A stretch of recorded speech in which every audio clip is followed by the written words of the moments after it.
नमस्कार। राग बिहारी में आपका स्वागत है।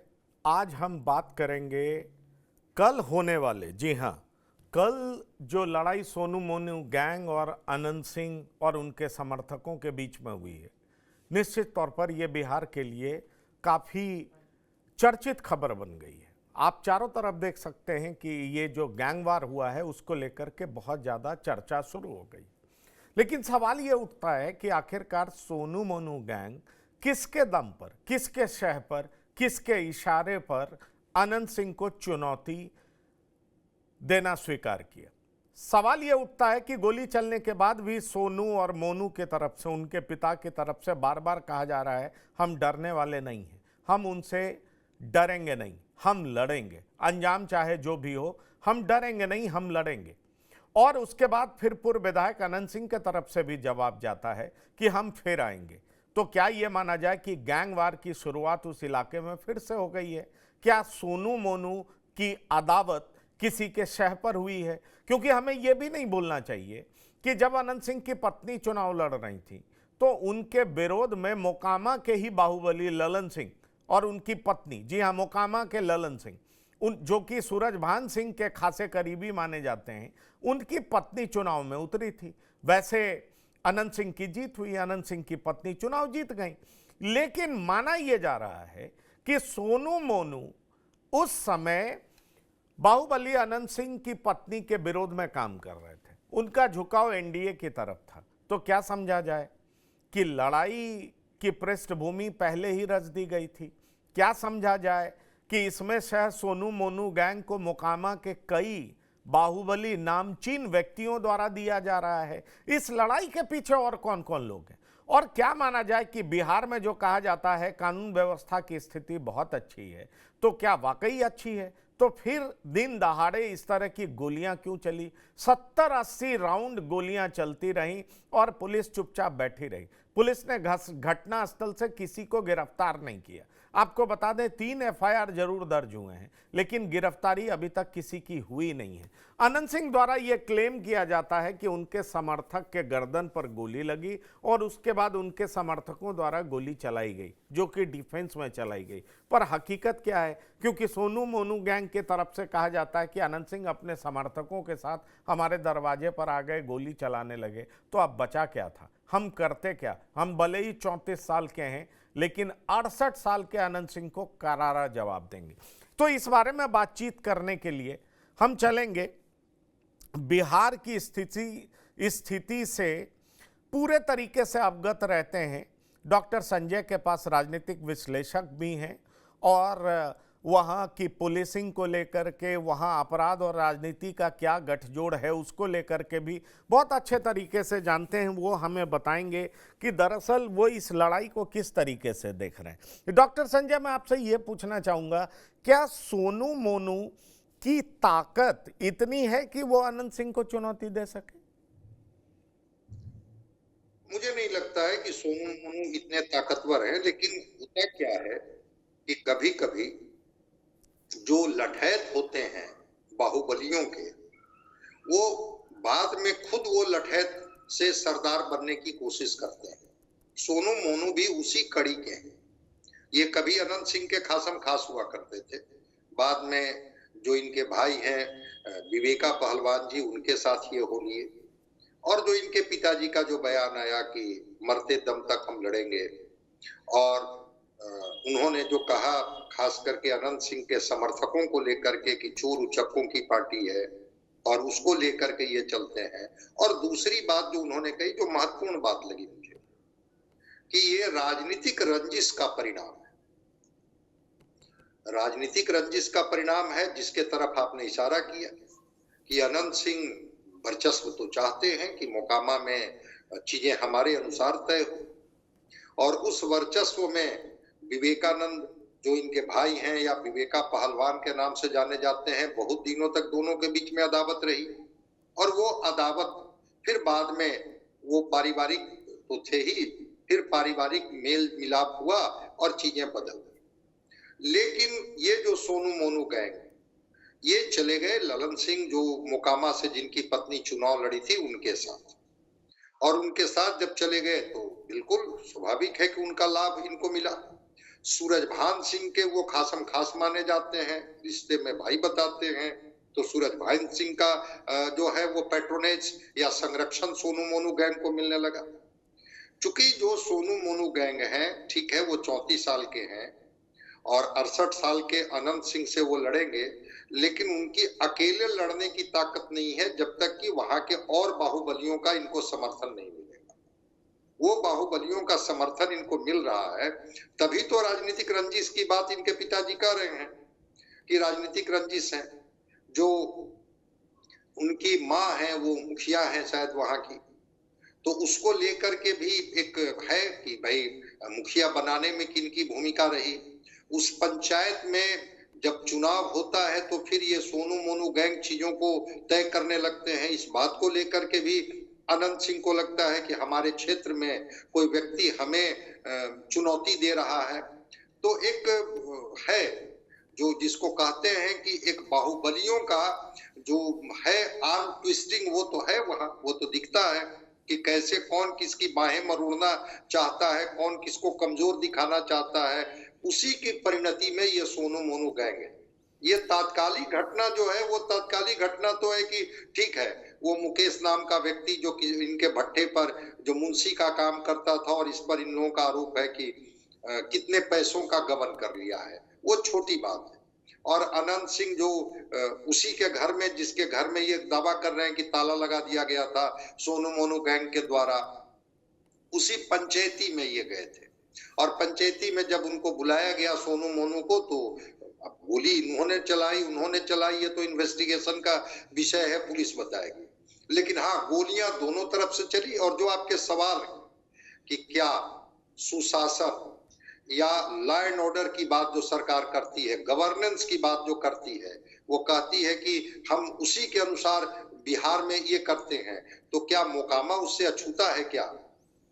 दिन के उजाले एक और बड़ी गंभीर बात सामने आ रही है कि गोलियां चली हैं AK-47 से। बहुत सारे वेबसाइट में आप देखिए ये लिखा हुआ आ रहा है, कई वहां के गांव के लोग इस तरह की बात कर रहे हैं। सवाल ये उठता है कि AK-47 से गोली चले तो AK-47 किसके पास है? कुछ लोग लिख रहे हैं सोनू मोनू गैंग 6 लाख में AK-47 खरीदा था।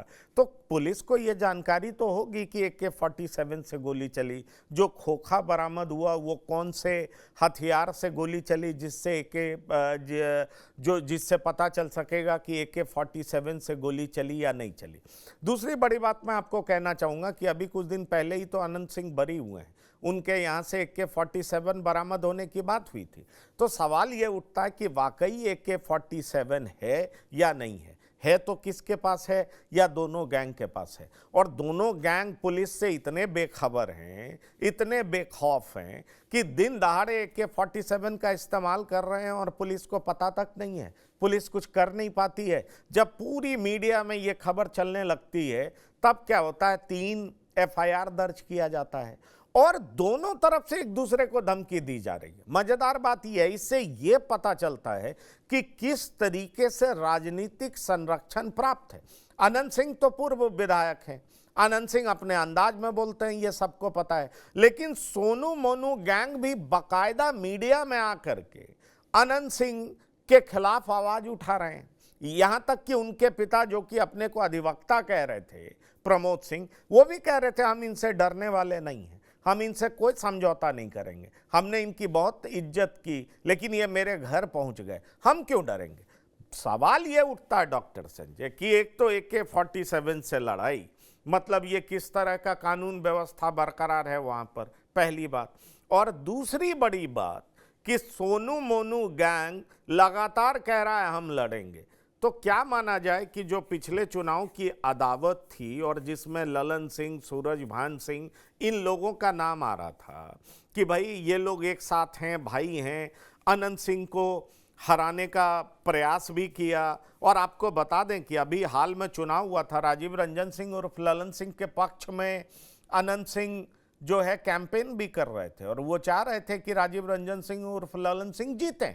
और उनका झुकाव किस तरीके से JDU के तरफ हुआ सबने देखा। उनकी पत्नी RJD के MLA होने के बावजूद उन्होंने नीतीश कुमार के समर्थन में मतदान दिया। ऐसे में गंभीर सवाल उठता है कि मोकामा से राजीव रंजन सिंह उर्फ ललन सिंह जीत नहीं पाए, जो उम्मीद थी जीत नहीं पाए। जिस तरीके से अनंत सिंह जीतते हैं या उनकी पत्नी जीतती हैं मोकामा से, उस तरीके से लोकसभा में जो मोकामा विधानसभा आता है वहां से उनकी ऐसी जीत हुई नहीं।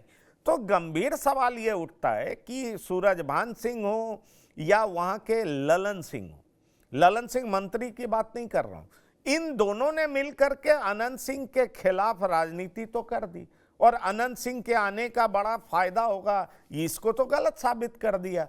पर इस लड़ाई के पीछे कहीं ना कहीं वो दिमाग भी आप देख पा रहे हैं क्या? राजनीतिक लड़ाई तो है ही है, अब वर्चस्व की भी लड़ाई खुल करके सामने आ गई है। ये दो प्लेयर अपने गुर्गे के मार्फत अनंत सिंह को चुनौती दे रहे हैं।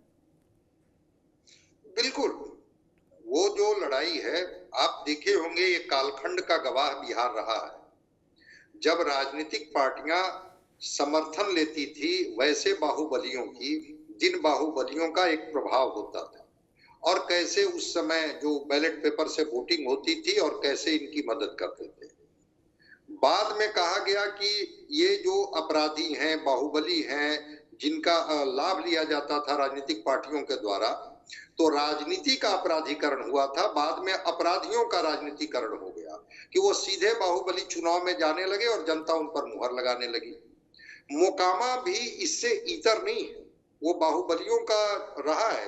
अनंत सिंह कहते हैं कि पार्टी जो हो, हम निर्दलीय लड़े, दलीय लड़े, जीत तो हमारी ही होगी, जनता के बीच में, जनता हमारी भगवान है। लेकिन वो वर्चस्व की लड़ाई तो है, और बिल्कुल राजनीतिक संरक्षण के बिना इतनी हिम्मत, इतना हौसला आ ही नहीं सकता है। रूल ऑफ लॉ जिसकी बात हम लोग कर रहे हैं, जब अनंत सिंह खिलाफ में थे नीतीश कुमार जी के, अनंत सिंह जब चुनौती दे रहे थे राजीव रंजन सिंह उर्फ ललन सिंह को, जब वो मुंगेर लोकसभा से चुनाव लड़ रहे थे, क्या स्थिति हुई थी, कैसे उनके घर पर रेड किया गया था और AK-47 की रिकवरी हुई थी, हम लोगों ने देखा था। अनंत सिंह जो आरोप लगा दे कि वो पुलिस की मिली भगत थी या क्या था, लेकिन AK-47 तो है। तो जब अनंत सिंह के पास AK-47 है, तो इनके जो प्रतिद्वंदी हैं, जिनके लठैत के तौर पर सोनू मोनू उभर करके आए हैं, उनको भी AK-47 उपलब्ध कराया गया होगा। AK-47 का मुकाबला तो AK-47 से ही किया जा सकता है। और जब AK-47 कहां से आएगा? दो बड़े वहां के बाहुबली हैं, अनंत सिंह और सूरजभान सिंह। एक ललन सिंह भी वहां जो है, जो चीजों को प्रभावित करते हैं, जो इनकी पत्नी चुनाव लड़ती है। तो गैंगवार में तो चीजें बट ही जाती है ना, कि अगर आप उस खेमे में होंगे तो हम इस खेमे में चले जाएंगे। तो ललन सिंह जो है, जो मोकामा के बाहुबली हैं, निश्चित रूप से लगता है कि उनका संरक्षण सोनू मोनू गैंग का है। और सोनू मोनू गैंग को अगर संरक्षण नहीं होता तो सोनू मोनू गैंग इस तरह से आकर के मीडिया के सामने नहीं बोलते कि हम लड़ेंगे, और ठीक तरीके से उनसे लड़ेंगे। तो जब लड़ने की बात हो रही है, इसका मतलब कि उनको भी कहीं से ताकत मिल रही है, बिना ताकत की इस तरह की बात नहीं होगी। और दूसरी चीज, अनंत सिंह विधायक नहीं है, पूर्व विधायक है, उनकी पत्नी विधायिका है, लेकिन अनंत सिंह को रूल ऑफ लॉ तो पता होगा। उसके बाद भी वो चुनौती देते हैं, कहते हैं कि मोकामा में हम जो न्याय कर देते हैं, मोकामा में जो मेरा फैसला होता है वही फैसला सबको मान्य होता है। तो कभी न कभी कोई न कोई तो आपको चुनौती देगा, और वो चुनौती देने के रूप में जो कल की घटना है वो दिखी। देखते हैं कि पुलिस प्रशासन इस तरह से ये गैंगवार को क्या रोक पाती है, जिसकी बात नीतीश कुमार कहते हैं कि हम किसी भी तरह से 3C से कॉम्प्रोमाइज नहीं करते हैं। तो क्या ये जो बाहुबलियों के जो वर्चस्व की लड़ाई मोकामा में छिड़ गई है, क्या इस लड़ाई को समाप्त कराने में जो बिहार पुलिस है वो सक्षम होगी? ठीक आपने कहा कि जब वो 3-3 कारतूस मिले हैं, तो वो कारतूस से तो ही पता चल जाएगा ना कि वो 3 कारतूस अगर AK-47 के हैं तो वो कारतूस आए कहां से? क्या AK-47 अवैध तरीके से कैसे कौन लोग रखे हुए हैं, जहां तक पुलिस की पहुंच नहीं है? मैं मानता हूं कि सोनू मोनू गैंग के माध्यम से एक तरह से अनंत सिंह को एक चुनौती दिलाने की कोशिश की गई है। अनंत सिंह को भी लगा कि मोकामा में क्या होगा, वो चले गए उस गांव में जहां सोनू मोनू रहते थे, और उन्होंने बुलावा भेजा, सोनू मोनू गैंग ने बुलावा कि बच जगह, फायरिंग कर दी। इनके लोगों को गोली लगी नहीं लगी, वो गर्दन से निकल गई या गर्दन में फंसी हुई है। अनंत सिंह तो कह रहे थे कि गर्दन में गोली फंसी हुई है। क्या वास्तविकता है वो तो डॉक्टर बता पाएंगे कि अभी उनकी क्या स्थिति है, लेकिन गोलियां चली, दिन के उजाले में गोली चली, आमना सामना हुआ। और आज भी जो वर्चस्व की जो तनातनी है वो साफ दिख रही है कि सोनू मोनू गैंग तो छोड़ दीजिए, उनके पिताजी जो अपने को अधिवक्ता कह रहे हैं, वो भी कह रहे हैं कि हम लड़ेंगे और मजबूती के साथ लड़ेंगे। तो लड़ाई अगर है तो क्या उस लड़ाई में अनंत सिंह पीछे हट जाएंगे? सोनू मोनू गैंग के माध्यम से इनको चुनौती दिया जा रहा है, ललकारा जा रहा है कि भाई आप आ जाइए मैदान में। मैं मानता हूं कि यह राजनीतिक वर्चस्वता की लड़ाई है, चूंकि चुनाव सामने है। और उस नहीं, चुनाव में एक बात और कहा जा रहा है कि जब अनंत सिंह पहुंच रहे थे तो उनके साथ इनामी बदमाश थे, मनोज मानिक और टीटू धमाका। और ये दोनों बदमाश हैं, इनामी बदमाश हैं, इनामी अपराधी हैं, और ये प्रोग्राम बना करके आए थे अनंत सिंह के साथ। और जो सोनू सिंह का कहना है कि मेरी रिश्तेदारी भी उनके साथ है, अनंत सिंह के साथ, लेकिन ये दोनों को लेकर के आए थे क्योंकि वो हमें मारना चाहते थे और हमारे घर पर आए तो हम उनको कैसे छोड़ देंगे। अब उनको शस्त्र और शास्त्र दोनों की शिक्षा देंगे। देखिए, सोनू सिंह जिस तरीके से बात कर रहे हैं, मैंने उनका इंटरव्यू भी सुना, तो ऐसे लगता है कि सोनू सिंह को बिल्कुल डर नहीं है। और उसकी बड़ी वजह यह है कि उनके पिता हाईकोर्ट के अधिवक्ता बताए जा रहे हैं। तो ये भी कहा जाता है कि कानून का भी संरक्षण उनको प्राप्त होता है। उनके पिता हाईकोर्ट में अलग अलग कोर्ट में केस लड़ लेते हैं, लड़ना जानते हैं, और अनंत सिंह पिता के खिलाफ भी भड़कते हैं। तो मैं वही आपसे पूछ रहा था डॉक्टर संजय कि सवाल ये है कि ये लड़ाई क्या आपस में ही हो गई? क्योंकि एक तरफ सोनू सिंह कहते हैं विवेका पहलवान मेरे गुरु रहे, तो विवेका पहलवान और अनंत सिंह के बीच में कभी जबरदस्त लड़ाई रही है। विवेका पहलवान के भाई की भी हत्या हुई है, संजय सिंह की, और संजय सिंह की हत्या हुई। फिर इधर चुनाव से कुछ समय पहले विवेका पहलवान और अनंत सिंह में दोस्ती हो गई, जबकि दोनों एक दूसरे के परिवार से ही आते हैं, गांव के हैं, एक दूसरे के पट्टीदार ही हैं। सवाल ये उठता है कि इसमें विवेका सिंह की भूमिका क्या है? वो सोनू और मोनू के साथ खड़े होंगे या फिर अपने रिश्तेदार अनंत सिंह के साथ खड़े होंगे, जिनके साथ उनकी लड़ाई काफ़ी चर्चित रही है। गंभीर सवाल ये खड़ा हो रहा है कि अब 2025 में चुनाव है, अनंत सिंह के घर पे भीड़ लगना शुरू हो गया है। क्या आपको लगता है कि मोकामा चुनाव में इस लड़ाई का असर देखने को मिलेगा? क्योंकि मेरे पास एक जानकारी है, इस बार मोकामा चुनाव उतना वन साइडेड नहीं होगा, और वो हम अपने अगले शो में बताने जा रहे हैं कि किस तरीके से सूरजभान सिंह प्लानिंग कर रहे हैं कि बिहार के 5 विधानसभा क्षेत्र में वो अपने लोगों को टिकट बांटे। कैसे उनकी लालू से बातचीत हुई है, और पहले पशुपति पारस से बात हुई, पशुपति पारस ने उनको क्या मैसेज दिया, क्या पैगाम दिया, उसके बाद फिर सूरजभान सिंह की एंट्री होती है, और सूरजभान सिंह 5 विधानसभा क्षेत्र में अपने करीबी उम्मीदवार को उतारने जा रहे हैं, जहां की लड़ाई दिलचस्प होगी। दरअसल सूरजभान सिंह का उनकी ये सोच है कि किस तरीके से एनडीए, जिसने पारस गुट को धोखा दिया है, एनडीए को मजा चखाया जाए। तो मैं यही आपसे कहना चाह रहा था कि मोकामा में तो लड़ाई होगी, अनंत सिंह खुद लड़ेंगे चुनाव। ऐसे में सवाल उठता है कि इस लड़ाई का असर क्या आप आने वाले चुनाव में भी देख पा रहे हैं? आप बिल्कुल देख पा रहे हैं, होगी लड़ाई, और शास्त्र की बात तो वहां नहीं होगी, शस्त्र की ही बात होगी। वो तो कह ही रहे हैं प्रमोद सिंह जो हैं कि चूंकि वो तो स्कूल गए नहीं हैं, अनंत सिंह वो चीजों को समझने के लिए तैयार नहीं होते हैं, इसलिए वो किसी की बात सुनते नहीं है और उनके दिमाग में जो आता है वो करते हैं। जो एक सवाल आपने और पूछा कि जो ये सोनू मोनू गैंग वाले कह रहे हैं कि हम तो विवेकानंद हमारे गुरु रहे हैं, मुझे नहीं लगता है कि विवेका पहलवान अब इस लड़ाई में पड़ेंगे। वो अपने को न्यूट्रल रखने की कोशिश करेंगे। हाँ, जरूर ये सूरजभान सिंह की एंट्री होगी, एक मजबूत एंट्री होगी मोकामा में, और वो जब एंट्री होगी तो वो ताकत जो होगी वो शस्त्र की ताकत होगी। तो हम इससे आपसे सहमत हैं कि एक तरफा जो होता है मोकामा की लड़ाई, वो एक तरफा लड़ाई इस बार नहीं। और शायद और अगर इसीलिए सोनू सिंह ने कहा भी है कि राजनीतिक बगावत जारी रहेगा, हम उनके शास्त्र और शस्त्र की परिभाषा समझाएंगे उन्हें, क्योंकि हम कुछ पढ़े लिखे हैं अब। और इसीलिए कहा जा रहा है कि विधानसभा चुनाव में मोकामा पूर्वी में क्या व्यवस्था है, समय का इंतजार करिए। ये सोनू सिंह के जुबान है। यह 34 बनाम 68 की लड़ाई है। 34 साल का आदमी तेज दौड़ेगा, 68 वर्ष का आदमी कितना दौड़ेगा ये समय बताएगा। तो दरअसल इसमें चुनौती भी है और अब इस बात से कोई इनकार नहीं कर सकता कि वहां पर वर्चस्व की लड़ाई तेज होगी। अब यह देखना दिलचस्प होगा कि प्रशासन इस तरह की लड़ाई पर किस तरह काबू कर पाता है। तो डॉक्टर संजय राग बिहारी में शिरकत करने के लिए आपका बहुत बहुत धन्यवाद और शुक्रिया। तो राग बिहारी में इतना ही। ताज़ा तरीन खबरों के लिए आप लगातार देखते रहिए TV9। धन्यवाद, नमस्कार।